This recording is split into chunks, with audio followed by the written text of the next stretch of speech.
The selling of a president. There are many things online businesses can learn from the recent American presidential election, and you don't have to be an American to appreciate their significance. Presidential elections are exercises in marketing big ideas, and big ideas are the key to marketing success. After all is said and done, the 2012 U.S. presidential election boiled down to, is there a place in government for governing?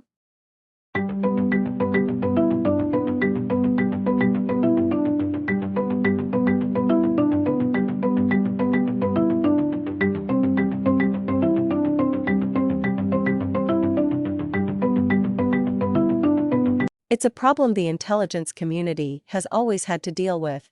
There is just so much data to sift through that the task becomes impossible to distinguish the significant from the irrelevant.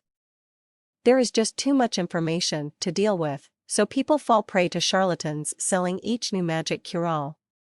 Politics, business, and life in general are far too complicated to be parsed into a superficial 140-character tweet or a 20-second out-of-context video clip. But a big idea can stand alone as a signpost of where you're headed. Belief and action are often at odds. Back in the 1950s, Ford's marketing department asked people what they wanted in a car, and Ford gave it to them, the Edsel.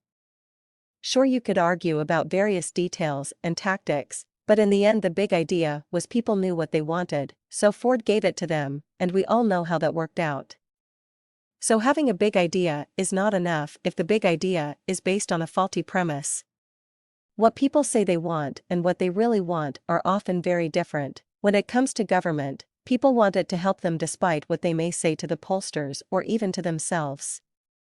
Ask people if government should be smaller, spend less money, and lower taxes, and they'll answer, right on brother, you bet. But ask them if they are willing to eliminate all the services and benefits they receive that are funded by taxes and delivered by government agencies, and they'll scream like stuffed pigs. You can poll the man on the street about government spending from now until the next election and get the same "I hate government" answers, but people understand no amount of noblesse oblige can substitute for responsible government. Perhaps the lesson was finally learned by the good folks of New Jersey, and even their staunch Republican governor, who collectively realized that, yes, Virginia, it's good to have government there when you need it. During the election, more quasi-statistics and pseudo-facts were tossed around than the loose change Koch and Adelson spent to back a loser. We're not saying all analytics and measuring methods are bogus. In fact, the legitimate number nerds, like Nate Silver, who analyze these things without bias and predisposition, knew before the election that the numbers showed the election would most likely not be as close as the news media wanted you to think, and it would be an uphill battle for Romney to win the presidency. But no amount of number crunching, even from the likes of Nate Silver, is going to tell you what the next breakout mobile app, must-have service, or digital doohickey that shakes the shekels from the pockets of Joe consumer will be.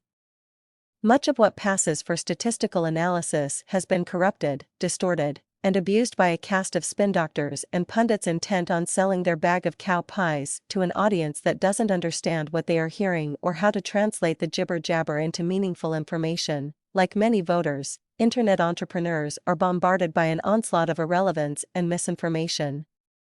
Many voters vote against their own best interests because they don't understand how to interpret code language and instead rely on a media that is either corrupted by bias or determined to make everything the same, as if fact and fiction were equal.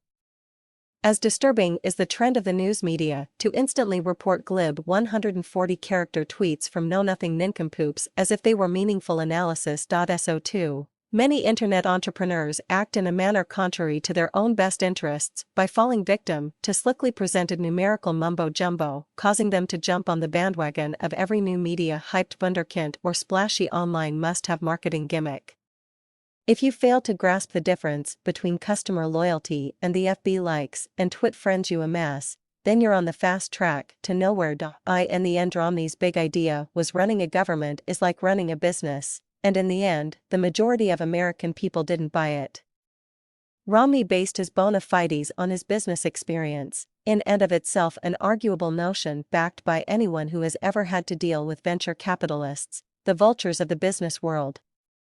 But even if you accept his credentials as a business expert, running a country is not like running a business. More importantly, the strategies and tactics he employed alienated large segments of the electorate, and unlike business, where you can choose the niche markets you want to serve, leaders of democratic countries must serve everyone. To quote television producer Gary Marshall, "It's okay to be out there, as long as someone else is out there with you," and in the case of Romney, he was just too far out. It really doesn't matter which side of the political fence you sit on, what matters is, does your audience buy into what you're selling? And for the Republicans, the answer was no.